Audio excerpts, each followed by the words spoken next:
2015, 196 parties ont signé l'accord de Paris. Elle marque ainsi leur engagement à réduire l'émission des gaz à effet de serre.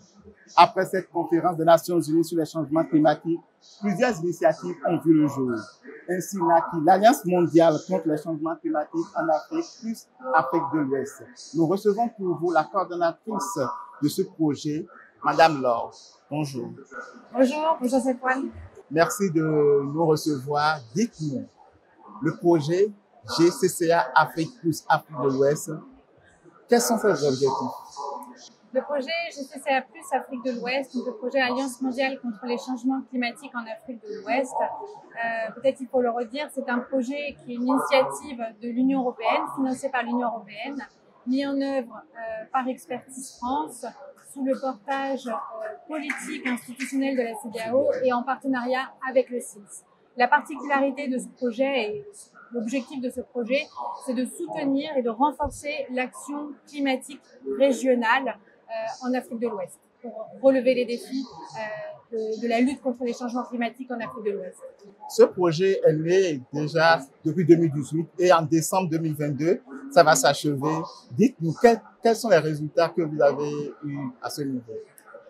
De nombreux résultats que je ne résumerai pas tout ça ce soir, mais des résultats emblématiques sont vraiment au crédit du projet, au niveau politique, au niveau technique, au niveau également scientifique.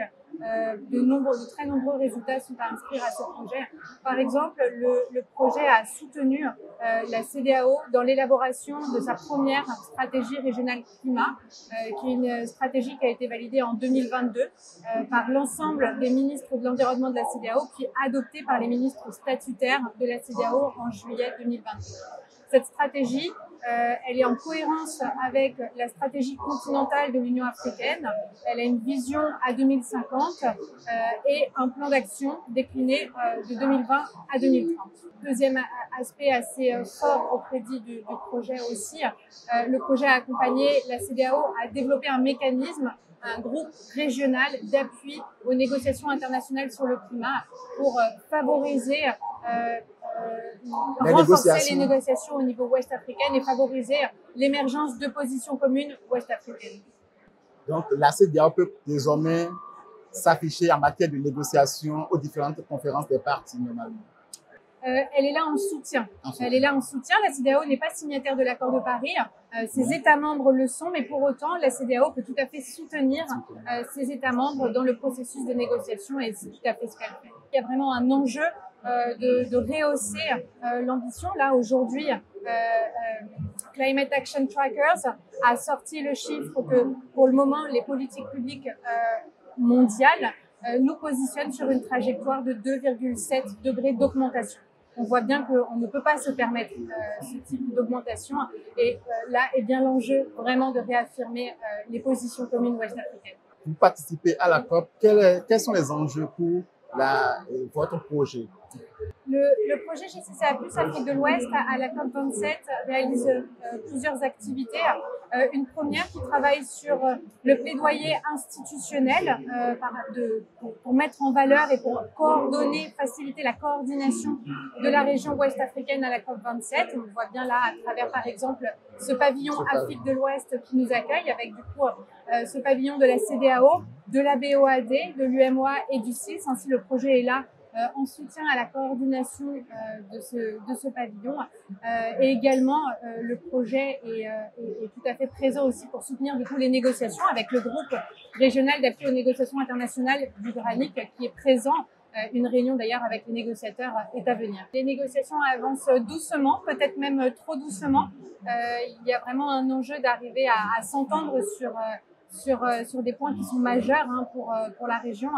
Il est important de pouvoir rehausser l'ambition en matière d'atténuation. C'est un enjeu capital pour la région. Il est également important de pouvoir avoir des décisions claires sur la finance climat, sur l'article 6. Un gros enjeu aussi pour la région Afrique de l'Ouest concerne l'adaptation et des mécanismes dédiés vraiment aussi pour tout ce qui est les enjeux sur les pertes et préjudices. On le voit bien, il y a, je le disais aussi, sur la finance climat, un vrai enjeu de mobiliser la finance climat avec ces fameux 100 milliards qui sont promis mais qui n'arrivent pas. Le projet a par exemple accompagné la CEDEAO à développer une cartographie des flux financiers climat vers l'espace CILS-CEDEAO. Cette cartographie indique donc que sur la période de temps 2019 à 2022, on voit que 87% des objectifs des contributions déterminées conditionnelles ne pourraient pas être atteints.